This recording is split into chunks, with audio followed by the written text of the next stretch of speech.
Thank you, Lord, hallelujah.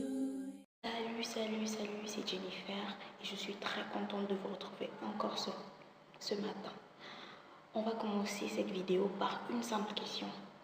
Combien sont reconnaissants pour ce qu'ils ont déjà?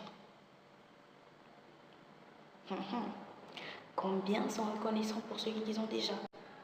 Souvent on accuse ce qu'on n'a pas comme étant la source de notre misère. Mais qu'est-ce qu'on fait de ce qu'on a déjà? On néglige, on banalise, on se sert de ça comme étant rien du tout. Voilà, ce n'est pas assez, ce n'est pas suffisant. On veut toujours plus.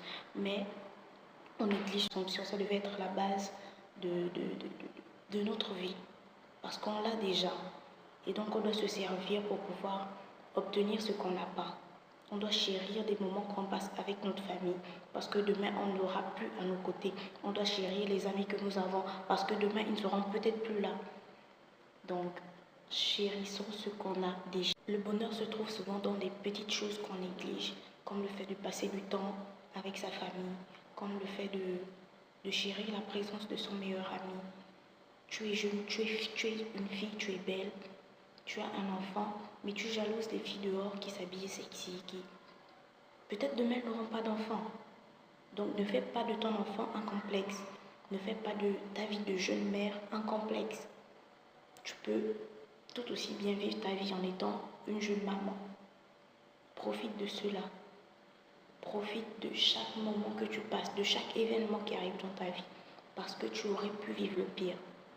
Mais si cela t'arrive pas, sois juste reconnaissante.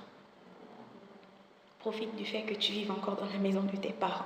Parce que quand tu partiras, tu ne reviendras peut-être pas. Quand tu partiras, tu n'auras plus le sourire de ta maman peut-être. Alors profitons de chaque instant. Profitons de ce que nous avons au maximum avant de chercher ailleurs. Profite de ce que tu as. Tu es célibataire, profite de ce temps pour pouvoir travailler sur toi, pour pouvoir faire de ta vie ce que tu désires. Travaille ton intérieur, travaille ton intelligence, travaille ton physique, travaille tout ce que tu veux. Profite de ton célibat.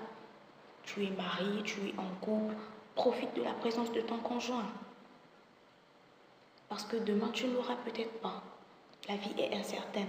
Aujourd'hui, on perd des amis très proches, des personnes qui nous sont chères. Et on regrette. Ah, si je t'avais appelé, ah, si je t'avais fait un message, si je t'ai venu au rendez-vous que tu m'avais fixé. C'est passé. Le temps qui passe, il ne revient pas. Le temps passé, on ne peut pas le rattraper. Alors profite de ce que tu as. Sers-toi de cela comme étant la source de motivation. Chaque matin, tu te lèves, dis merci. Parce que beaucoup ne le font pas. Tu as la grâce de poursuivre les études à l'étranger. Profite de ça. Parce que beaucoup sont au pays. Beaucoup ne sortiront peut-être jamais. Voilà, c'est le message que je tenais à faire passer ce matin. Chérie, tu es belle, tu es en forme, tu es rayonnante, peu importe qui tu es, peu importe ton niveau d'études, peu importe la vie que tu as, tu es belle et tu peux être la personne que tu désires. Il suffit juste de te lever, de te prendre en main et de faire ce que tu désires. Voilà, c'était mon message de ce matin. Je vous souhaite une excellente journée. Gros bisous à vous.